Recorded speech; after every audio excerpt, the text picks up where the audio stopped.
আসসালামু আলাইকুম। এগুলো হচ্ছে আজকের জন্মদিন উপলক্ষে গিফট। বেশিরভাগ আমার প্রিয় স্টুডেন্টরা দিয়েছে।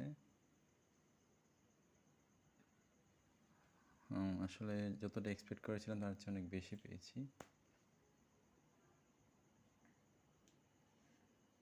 অনেকগুলো কলম দিয়েছে, যেহেতু টিচার আমি। মোবাইল ফোন দিয়েছে, আড়ং থেকে দিয়েছে, শেক্সপিয়ারের বই এবং অনেক অনেক অনেক অনেক লেখা, যা শেষ নাই। এবং আরও মজার বিষয় হচ্ছে, একটা বাচ্চা আজকে গিফট আমাকে না দিতে পেরে কান্না শুরু করে দিয়েছিল। এটা আসলে memorable day in my life. ধন্যবাদ সবাইকে। আসসালামু আলাইকুম।